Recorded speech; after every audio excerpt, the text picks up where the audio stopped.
Hello friend, welcome to Computer Learning Channel on YouTube।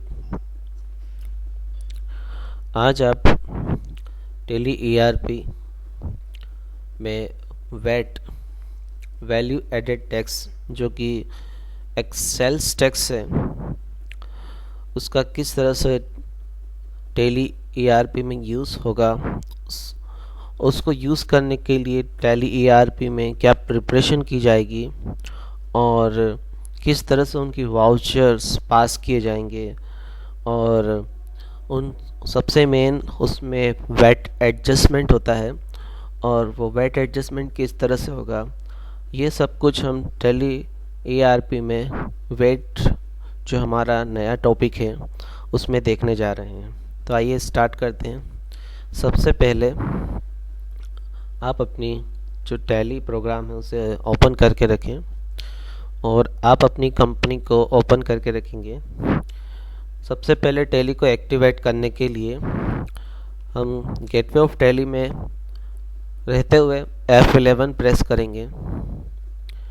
F11 company features की एक shortcut की है।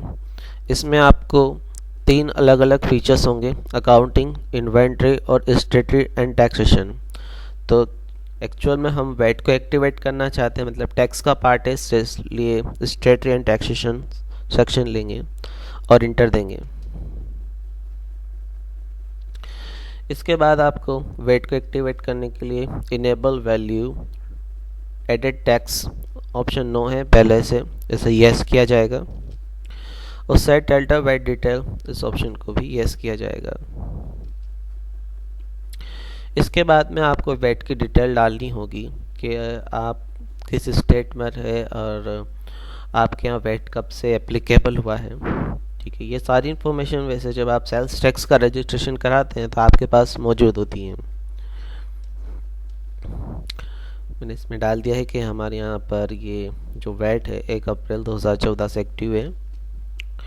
और एडिशनल इन्फॉर्मेशन में जैसे आपका सर्कल ऑफिस कहाँ पर है, ठीक है, स्टेटस ऑफ बिजनेस आपका क्या है, नेचर ऑफ बिजनेस, आपका फैक्स नंबर, वेबसाइट का नाम क्या है, ठीक है, स्टेटस ऑफ सेंटर रजिस्ट्रेशन इसे हम अभी नो रख रहे हैं, ये होता है सिचुएशन क्या है आपकी सेल्स टैक्स की।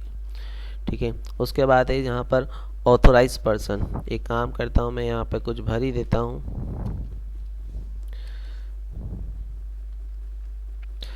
ठीक है, circle office, status of business,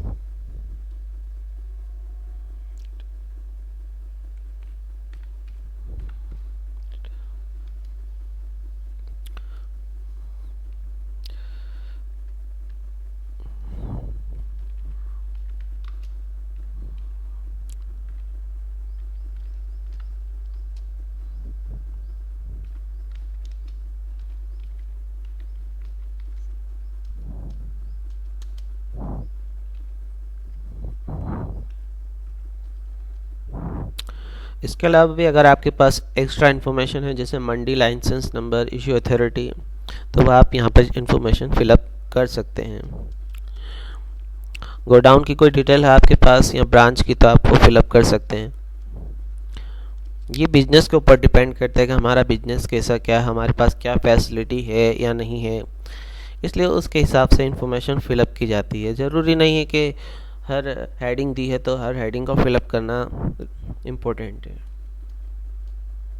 ठीक है, उसके बाद आप चाहें तो इसमें जो टैक्स इन्फॉर्मेशन है वो फिलअप कर सकते हैं, जैसे वैट टिन नंबर, ठीक है, और लोकल सेल्स टैक्स नंबर, आपका inter state sales tax number और आपका पैन कार्ड नंबर।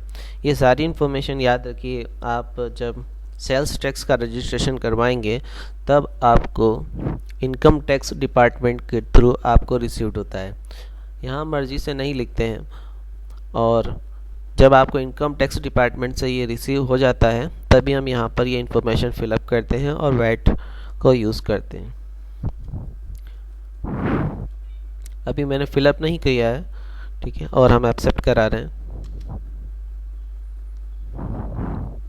तो इस तरह से वैट टैली में एक्टिवेट हमारा हो चुका है।